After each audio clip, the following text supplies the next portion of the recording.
নমস্কার, আমি ডক্টর প্রিয়া সিংহানিয়া, স্ত্রী এবং প্রসূতি রোগ বিশেষজ্ঞ। আজকে আমি আপনাদের সবার সাথে একটা সাধারণ খুবই একটা গুরুত্বপূর্ণ বিষয়তে কথা বলতে চাইছি। সেটা হচ্ছে প্রেগনেন্সি উইথ অ্যানিমিয়া। অ্যানিমিয়া আমরা সবাই জানি রক্তের অভাব। এটা মহিলাদের ক্ষেত্রে খুবই কিন্তু বেশি। প্রেগনেন্সি গর্ভাবস্থাতে ইয়ার পরিমাণটা কিন্তু খুবই বেড়ে যায়। একটা গর্ভবতী মহিলাকে আয়রন রিকোয়ারমেন্টটা খুবই বেড়ে যায়। সেটা মোট लगभग 27 মিলিগ্রাম আমাদেরকে ডেইলি আয়রন ওদেরকে দিতে হয়। আমাদের প্রেগনেন্সির সময় রক্তের পরিমাণটা 30 থেকে 40% বাড়ে, যার জন্য আয়রন রিকোয়ারমেন্টটাও বাড়ে। কিন্তু আমাদের মহিলা আয়রনটা খাওয়া দাওয়াতে খুবই অভাব থাকে। এই অভাবের জন্য মা এবং বাচ্চা দুজনকে খুবই ক্ষতি হয়। মা সবসময় একটা দুর্বল ভাব ফিল করবে, থকান্তি লাগবে, শ্বাসকষ্ট হবে, মাথা ঘুরবে। পেশেন্ট বুঝে কি পেশেন্ট ওটা নর্মাল গর্ভাবস্থার জন্য হচ্ছে, কিন্তু নেই, ওটা ওনার রক্তের অভাবের জন্য হচ্ছে। বাচ্চাকে নানা রকম প্রবলেম হতে পারে। স্টার্টিং থেকে অনিমিয়া থাকলে অ্যাবর্শন হতে পারে, বাচ্চার গ্রোথ কম হতে পারে, বাচ্চা সময়ের আগে হতে পারে, জন্মের পর বাচ্চারও অনেকটা অভাব থাকে, যার জন্য বাচ্চাকে বারবার ইনফেকশন হয়, বাচ্চা রোগা হয়, বাচ্চার অনেকটা কষ্ট হয়। অ্যানিমিয়া সব থেকে বেশি যে প্রবলেমটা করে গর্ভাবস্থাতে, সেটা হয় প্রসবের সময়।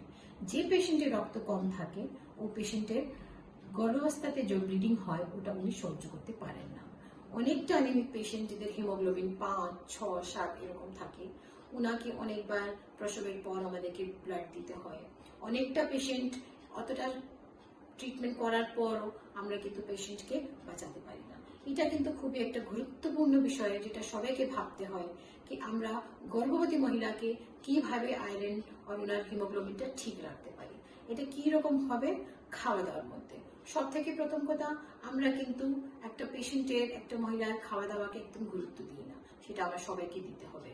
অনেকটা খাওয়া দাওয়ার মধ্যে আয়রনটা বেশি থাকে, যেমন মাছ, মাংস, পালক শাক, ব্রকলি, আমাদের বেদানা, অনেকটা ফল আছে, অনেকটা জিনিস যেটাতে আয়রন বেশি থাকে, সেটা আপনি আমাদের ডিসক্রিপশন বক্সে পেয়ে যাবেন। ওটার সাথে আমরা গর্ভবতী মহিলাকে সবাইকে আয়রন বড়ি দিই, যেটা আমার সরকারও দিচ্ছে। আমি দেখি অনেকটা পেশেন্ট ওটা খাইতে চায় না, ওটা সাইড এফেক্টস এর জন্য। আমার সবাইকে এটা আমার একটা প্রার্থনা আছে, ওষুধটা খাবেন। যদি আপনার ওষুধ খেতে কোনো প্রবলেম হবে, আপনি আপনার ডাক্তারের সাথে কথা বলবেন, উনি আপনাকে অন্য আয়রন বড়ি দিবেন, যেটাতে আপনার কনস্টিপেশন, আপনার যত অ্যাসিডিটি, এগুলো সব সমস্যাটা কিন্তু হবে না।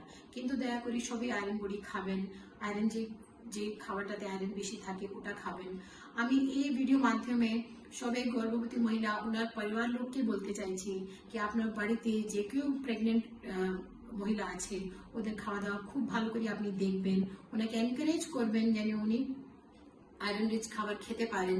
ওটাতে যেন সময় সময় ডাক্তারের চিকিৎসা চেক আপ করাবেন, ওনার হিমোগ্লোবিন টেস্টিং করাবেন। এটা যদি কাহার হিমোগ্লোবিন আগে থেকে কম আছে, ওটাকে আমরা সময়ের মধ্যে আমরা চিকিৎসা করতে পারি।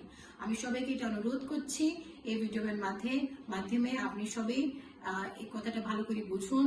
আর কোনো অসুবিধা থাকলে, কিছু কোয়েরি থাকলে আমার সাথে যোগাযোগ করুন, আর যেন আমার গর্ভবতী মহিলা আর বাচ্চা দুজন সুস্থ থাকে। ধন্যবাদ।